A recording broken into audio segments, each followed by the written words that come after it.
Concept బట్టి tint అనేది change అవుతుంది. అట్లాంటి టింట్ విషయంలో నాకు ఇంతవరకు నేను చేసిన ఎక్స్పీరియన్స్ ప్రకారం అది క్వశ్చన్ అడగలేదు. అలాంటిది నాకు టింట్ కూడా ఇట్లా ఉండాలి, థ్రిల్లర్ ఇలా ఉండాలి, and at the same time నాకు అందులో ఉన్న ప్రతి షార్ట్ కి ఇట్లా ఉండాలి, సీన్ కి ఇలా ఉండాలి, అలాంటివి నాకు చాలా చెప్పారండి. అండ్ ఇన్ఫాక్ట్ నేను కూడా చాలా వరకు నేర్చుకున్నాను ఇందులో కూడా. అండ్ నాకు ఇది మంచి సబ్జెక్ట్. నేను ఫస్ట్ చూసినప్పుడు నాకు అర్థం కాలేదు. ఫస్ట్ ఫిలిం ఏంటిది అసలు క్వశ్చన్ మార్క్ ఉంది. దీని ఆర్ఆర్ ఇదంతా కంప్లీట్ అయిపోయింది. శ్రీనివాస్ గారు చేశారండి ఆర్ఆర్. చాలా బాగా చేశారు ఆర్ఆర్. సీరియస్ గా చెప్తున్నాను, ఆర్ఆర్ ద బెస్ట్ అండి ఇందులో. పక్కా చెప్తున్నాను మాత్రం. శ్రీనివాస్ గారు థ్యాంక్ యూ అండి.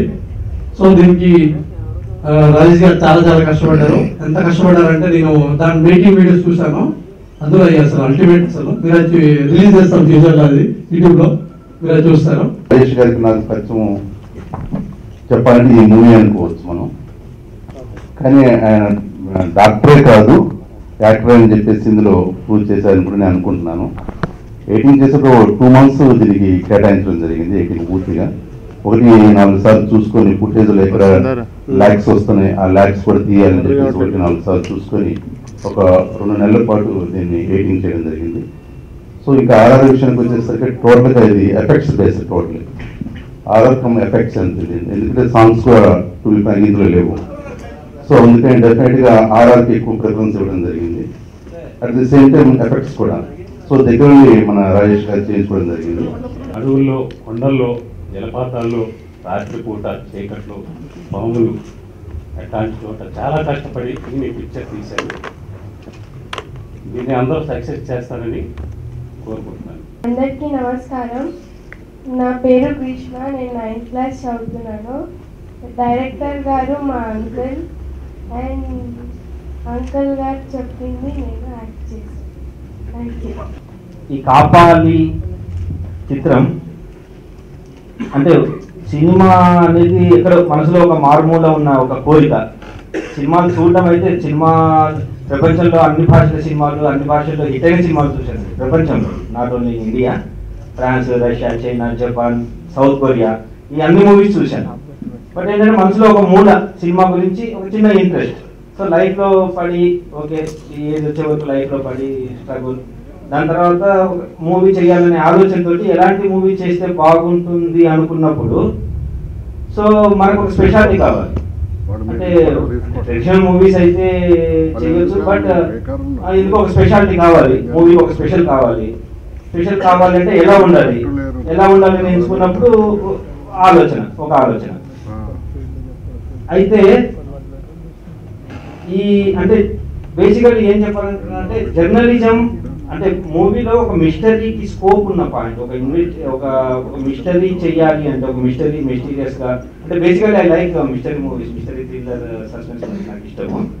అయితే చెయ్యాలనుకున్నప్పుడు అంటే నా అంచనా ప్రకారం ఒక మూవీలో ఒక ఇలాంటి వాటికి interested point 1 is journalism and 1 is law point. Journalism point అనేది చాలా interested points. Basically as a director view I opine that journalism as well as these legal points, these are very much interested. మన ఒక movie ప్రించాలంటే ఇది interest ఉంటాయి. So journalism అంటే regular journalism movies ఎన్నో వచ్చాయి. Okay, so మనం ఏం చేయాలి, ఒక స్పెషాలిటీ తీసుకుందాం అంటే that should B A first in India. Of course world లో అయితే మనం చేయలేము, ఎందుకంటే వరల్డ్ లో ఇలాంటి మూవీ చాలా వచ్చాయండి. Paranormal activity, Blair Witch Project and series, ఇవన్నీ సిరీస్ కూడా వచ్చాయి. So these are all good movies. So okay, అలా చేద్దాం అనుకున్నప్పుడు ఒక పాయింట్ తీసుకొని దాన్ని డెవలప్ చేసుకొని సో జర్నలిజం బేస్ అండి. జర్నలిజం అంటే ఇక్కడ in water specialities this is first full length Indian found footage movie.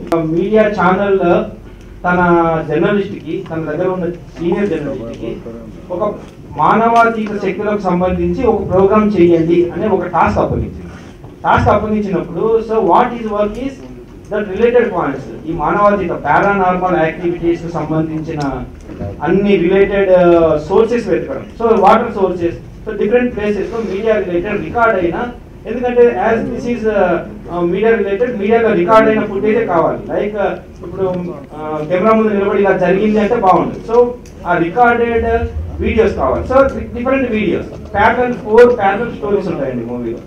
One is అంటే 4 ప్యారలల్ స్టోరీస్ 1 మూమెంట్ లో లింక్ అవుతాయి. సో ఆ లింక్ అనేది టోటల్లీ ఈ ఫౌండ్ ఫుటేజ్ ద్వారా ఎలివేట్ అయిన లింక్. సో ఆ లింక్ అయ్యాక ఇంటర్వెల్ వరకు ఆ లింక్ నుంచి ఒక నేమ్ వస్తుంది, కాపాలి.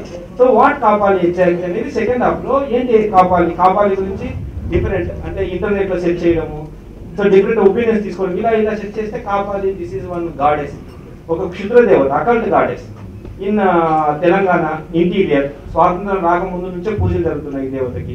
సో జర్నలిస్ట్ అక్కడికి వెళ్ళడము, దాని నుంచి ఎలివేట్ చేసుకోవడము, మొత్తం ఒక పాయింట్ తయారు చేయడము.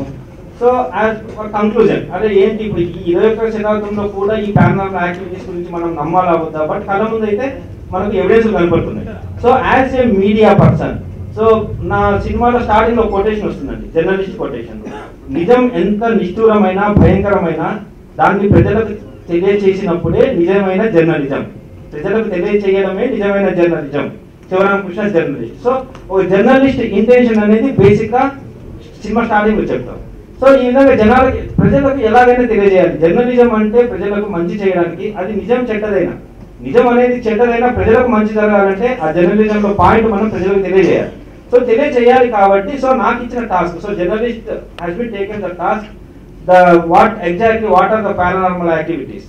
సో తెలియజేసాము మనము, అప్పుడు మొత్తము క్లియర్ గా ఎక్స్ప్లెనేషన్ ఇచ్చేసి డాక్యుమెంట్ క్లోజ్ చేశాము. నా దగ్గర కథ ఉందండి, మీరు తీయండి ఎవరిని వెళ్ళి ఇంకెవరిని ఇబ్బంది పెట్టలేదు. ఫస్ట్ అంటే ఇంకెవరు ఇన్వెస్టర్ తో డబ్బు పెట్టించలేదు. ఆయన హార్డ్ అండ్ మనీని ఆయనే ఖర్చు పెట్టి ఆయన తీశారు. అంటే ఆయనకు వన్ థింగ్ ఇస్ ఇంకొకరు ఇబ్బంది పెట్టలేదు. పాయింట్ నెంబర్ 2 ఇస్ ఆయన సబ్జెక్ట్ మీద ఆయనకున్న నమ్మకం సూచిస్తుంది. అది that should be appreciated sir. I really wholeheartedly appreciate you. మనం definitely it is heart and మనీని తెచ్చి దాన్ని నమ్ముకున్న సిద్ధాంతాన్ని నాకు నిలబడుతుంది ఇది అంటున్న 25 lakhs తీసినా, 75 లక్షలు తీసినా, ₹1 కోటి తీసినా దాని డబ్బు ఆయన పెట్టి తీశారు. అది అప్రిషియేట్ చేయాలి. అలాగే ఈ పారానార్మల్ యాక్టివిటీ అనే సినిమా మీకు తెలుసు, ఆల్రెడీ వచ్చింది, 2009లో వచ్చింది. మీరు ఆశ్చర్యపోతారు ఆ సినిమా గురించి చెప్తే. ఆ సినిమాని $11,000 తీశారు. $11,000 అంటే దగ్గర $7 లక్షల. అది ఎంత కలెక్ట్ చేసిందో చెప్తే మీరు ఆశ్చర్యపోతారు. అంటే ప్రతిసారి మ్యాజిక్ అవ్వదు. ఇది ఎందుకు చెప్తున్నానంటే కంటెంట్ లో కనుక నిజంగా దమ్ముంటే ఆర్టిస్టులు ఎవరు, అక్కడ ఉన్న హీరో ఎవరు, హీరోయిన్ ఎవరు, బ్యాక్గ్రౌండ్ ఎవరు, ఎవ్వరు పట్టించుకోరు. కంటెంట్ ఈజ్ ఇంపార్టెంట్ అని చెప్పడానికి మీకు మరొక ధైర్యం చెప్పడానికి చెప్తాను. నిజంగా మీరు చేసిన కంటెంట్ బాగుంటే అది $7 లక్షల తీసిన సినిమా 1,300 కోట్లు కలెక్ట్ చేసింది. 193 million కలెక్ట్ చేసిన సినిమా. అది సింపుల్ గా ఒక ఇంట్లో వాడే చిన్న మామూలు కెమెరాతో తీశారు. అది నికాన్ క్యానన్ తోటో తీశారు. సింపుల్ గా జరిగి చూపించారు. కాకపోతే దాంట్లో వాళ్ళు 2 hours మీరు 1.5 hours అలా గ్రిప్పింగ్ ఇన్సిడెంట్స్ తో తీసుకెళ్లారు. ఐఎమ్ షూర్ మీరు ఇందాక ట్రైలర్ చూశాను, అది కూడా ఫస్ట్ లుక్ కూడా చూశాను. నాకు హానెస్ట్లీ చాలా దమ్మున్నట్టుగా కనిపిస్తోంది. అండ్ శ్రీనివాస్ చాలా చక్కటి మ్యూజిక్ ఇచ్చారు. And I'm very happy. బాగా చేశారు మీరు. అండ్ మీరు ఎడిటింగ్ అండ్ మ్యూజిక్ ఒక్కడే చేయడం చాలా రేర్. ఆయన చేశారంటే మీకు రాజేష్ గారికి సగం బర్డెన్ తగ్గింది. అంటే రెండు ఎక్కడ ఎడిట్ చేస్తే ఆ ఎడిటింగ్ బట్టి మ్యూజిక్ వేసుకోవాలి. కాబట్టి ఎక్కడ స్క్రిప్ట్ కట్ చేసుకుని అక్కడ మ్యూజిక్ బ్యాంగ్ వేయడం అనేది ఆయనకి ఈజీ అయింది. అది రాజేష్ గారికి చాలా ఈజీ అయింది. అలాగే కెమెరా చేసిన వర్క్ చాలా బాగుందమ్మా. Very happy. అండ్ పాప నువ్వు చాలా బాగా మాట్లాడావు కాబట్టి బాగా యాక్ట్ చేస్తుంటావు నేను అనుకుంటాను. అంటే నువ్వు బ్యాలెన్స్ గా సింపుల్ గా కన్వే చేసే పాయింట్. అండ్ అలాగే మిగతా అందరూ మీరు చక్కగా చెప్పారు. మా తమ్ముడు చెర్రీ అండ్ అందరూ కూడా ఐఎమ్ వెరీ హ్యాపీ అండి.